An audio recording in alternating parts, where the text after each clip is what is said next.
शिवराज विजय के क्रमिक अध्ययन में आप सबका पुनः स्वागत है।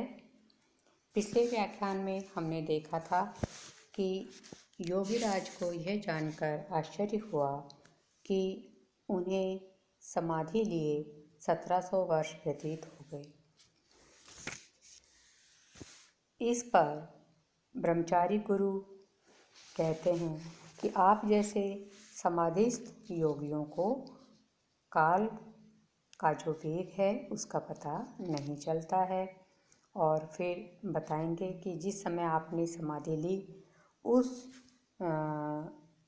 युग की 50वीं पीढ़ी का मानव भी अब दिखाई नहीं देता है और अभी जो भारतवर्ष की दशा है वो पहले से बिल्कुल भिन्न हो गई है। यह वर्णन करेंगे ब्रह्मचारी गुरु। पढ़ते हैं गद्यांश के अनुसार।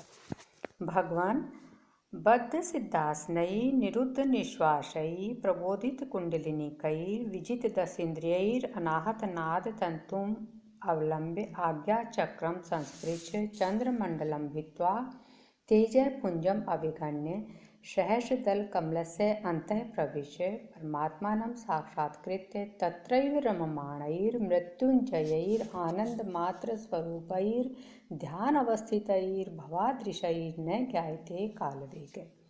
यहाँ पर वाक्य रचना कर्मवाच्य में है। जितने भी तृतीया के बहुवचन में आए हैं ये योगी जैसे महात्मा पुरुषों के लिए आए हैं कि आप जैसे महात्मा योगियों के द्वारा न ज्ञायते नहीं जाना जाता है। क्या कालस्य वेग, काल का वेग। पढ़ते हैं विशेषणों के अनुसार अर्थ। आप जैसे महात्मा कैसे कैसे?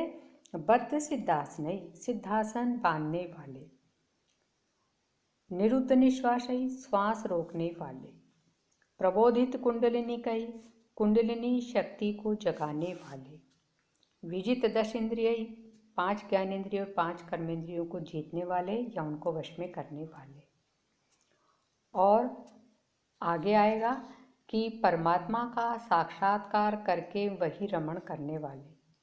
परमात्मा का साक्षात्कार कैसे करते हैं इसकी प्रक्रिया बताई जा रही है समाधि में कि अनाहत नाद तंतुम अवलंबे, अनाहत नाद तंतु का सहारा लेकर, अनाहत नाद के तंतु का अवलंब्य सहारा लेकर आज्ञा चक्रम संस्पृश्य, आज्ञा चक्र को स्पर्श करके चंद्रमंडलम भित्वा, चंद्रमंडल का भेदन करके तेज पुंजम अभिगण्य, वहाँ विद्यमान तेज पुंज की परवाह न करके उसकी अवहेलना करके सहस्र दल कमल से अंतः प्रविश्य, 1000 दल वाले कमल के अंदर प्रवेश करके अर्थात सहस्रार चक्र में प्रवेश करके परमात्मानं साक्षात्कृत्य, परमात्मा का साक्षात्कार करके तत्रैव रममाणै, वहीं पर रमण करने वाले। यहाँ कुंडलिनी शक्ति की प्रक्रिया का वर्णन किया गया है कि इस तरह से चक्रों का भेदन करके क्रमशः जो शक्ति के चक्र होते हैं उनका भेदन करके और योगी जब सहस्रार चक्र में पहुंच जाते हैं, वहाँ परमात्मा का साक्षात्कार कर लेते हैं तो फिर वो वहीं रमण करने लग जाते हैं।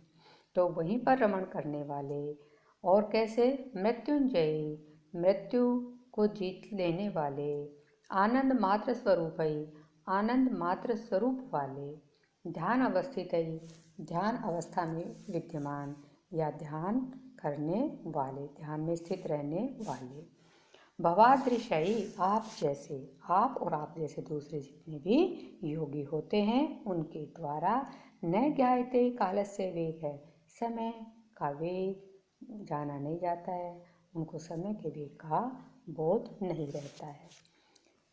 तस्मिन् समये बहुता ये पुरुषा अवलोकिता, उस समय में जब आपने समाधि ग्रहण की थी तो उस समय ये पुरुषा, जो पुरुष बहुता अवलोकिता, आपके द्वारा देखे गए थे, तेषां 15तमः अपि पुरुष न अवलोक्यते, उनमें आज 50वां पुरुष भी दिखाई नहीं देता है। अर्थात 50वीं पीढ़ी का व्यक्ति भी दिखाई देता नहीं है। अद्य न ताने न केवल मानव समुदाय में इतना परिवर्तन हो गया, प्रकृति में भी बहुत ज़्यादा परिवर्तन हो गया है। तो बताते हैं आगे कि अद्य न तानि शोतांसी नदी नाम, आज नदी नाम नदियों के न तानि शोतांसी वैसी धाराएं नहीं रही हैं या वैसे प्रवाह नहीं रहे हैं। न सा संस्था नगराणाम, और नगराणाम नगरों की न सा संस्था वैसी दशा नहीं रही है।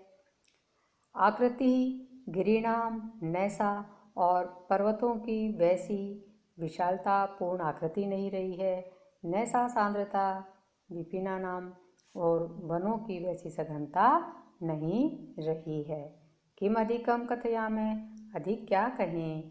भारतवर्षम अधुना अन्यादृशमेव संपन्नम अस्ति, भारतवर्ष आज अन्य ही प्रकार का हो गया है, अर्थात भारतवर्ष की स्थिति पहले से बहुत परिवर्तित हो गई है। यहाँ ब्रह्मचारी गुरु के द्वारा भारतवर्ष की तात्कालिक स्थिति का चित्रण किया गया, जो विक्रमादित्य के समय से बहुत परिवर्तित हो गई थी। और यहाँ प्रारंभ की पंक्तियों में योग के अनुसार समाधि की जो दशा होती है और जो प्रक्रिया होती है उसका वर्णन किया गया है। यहाँ पर वर्णन के अनुरूप लेखक के द्वारा गौड़ी रीति को अंगीकार किया गया है तथा शब्द नियोजन और भाव दोनों में समन्वय यहाँ दिखाई देता है। बद्ध सिद्धाश्नयी निरुद्ध निश्वासयी तथा प्रबोधित कुंडलिनी कई में समास विग्रह इस प्रकार होगा। बद्धम सिद्धासनम यही तई, बहुब्री, तीनों जगह बहुब्री समास है। और निरुद्ध निश्वासयी में होगा निरुद्धा निश्वासा यही तई। इसी तरह से प्रबोधित कुंडलिनी कई का समास विग्रह होगा प्रबोधिता कुंडलिनी यही तई, सप्तृतीया के बहुवचन। अभिगण्य में अ वि गण और त्वा को ल्यप, संस्पृश में भी संस्पृश त्वा को ल्यप, और सांद्रता में सांद्र तल और फिर टाप।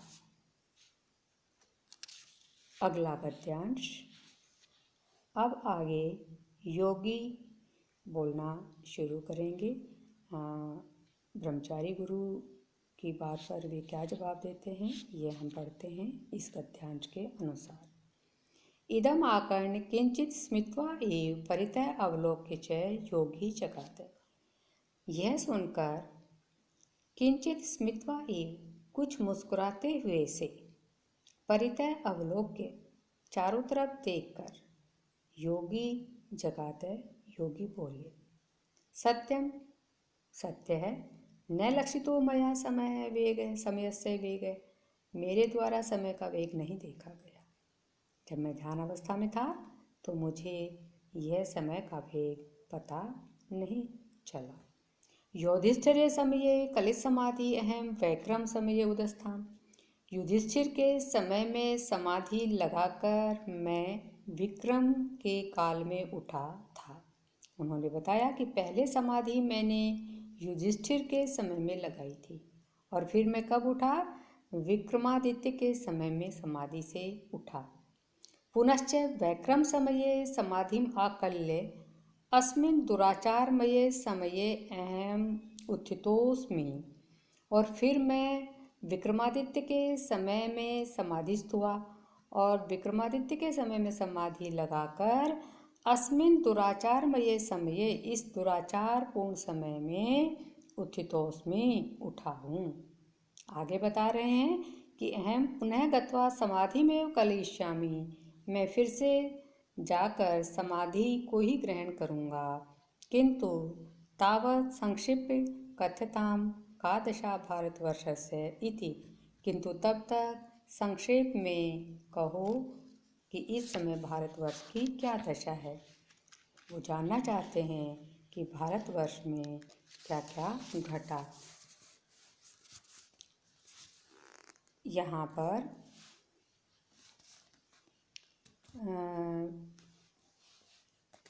कलित समाधि का समास विग्रह होगा कलितः समाधि येन स, बहुब्रीहि समास। अकल्य में आंग उपसर्ग है, कल धातु त्वाकुल्यक हो गया। उत्थितय में उद स्था और तय, यहाँ इट का आगम भी हुआ है। और कलयिष्यामि, कल धातु के ये लिट लकार का रूप है, उत्तम पुरुष एक वचन। आज का ये व्याख्यान इसी के साथ विराम लेता है। आप सब के लिए मंगल कामना। धन्यवाद। जयतु भारतम।